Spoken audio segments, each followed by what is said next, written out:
मंगळारा आम आदमी पक्षाची वाळपय जाहीर सभा झाली। या सभेत आम आदमी पक्षाच्या कार्यकर्त्यांनी भाजपा सरकाराचेर आरोप केले। भाजपा सरकाराक गोयच्या जनतेन येवपी वेंचणुकेत बुद्ध शिकोवपाची गरज आसा अशें आव्हानय पक्षाच्या कार्यकर्त्यांनी केलां। तशेंच विधानसभेत हालींच मुखेलमंत्र्यान केल्ल्या विधानाचेर पक्षान निषेध केला। मुखेलमंत्र्यान म्हणिल्ले 80% नोकऱ्यो गोंयकारांक दिवपाक शक्य ना, ताचेर आपान टिका केल्या। ते म्हणटात जर ह्यो नोकऱ्यो गोंयकारांक दिवपाक शक्य ना जाल्यार असल्यो भायल्यो कंपनी गोंयांत हाडटा तरी कित्याक?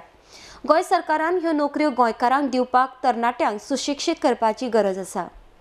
RDX खातीर वाळपयच्यान दिनेश करपे। हांगा लोकांचे टॅक्स पडलेले ना।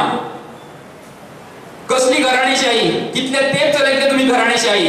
आता लोक दाखयतले तुमकां तुमचे घराणेशाही आता सोपली।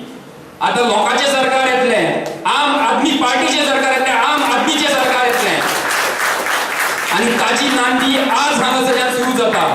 आणि ही नांदी नाटकाचो दुसरो अंक सोंपसर तुम्ही लढवपा जाय, तुम्ही चलोवपा जाय।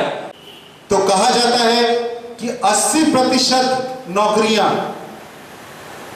गोवा के लोगों को दी जाएगी, लेकिन कुछ दिनों पहले ही असेंबली में मुख्यमंत्री जी ने कहा कि भाई 80% नौकरियां गोवा के लोगों को देना संभव नहीं। अरे भाई, अगर संभव नहीं है तो ऐसी कंपनियों को लाते ही क्यों?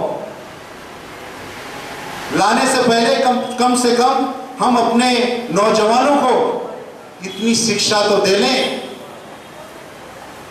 इतने स्किल्स तो उनको दे दें कि वो उन कंपनियों में काम करने को तैयार है।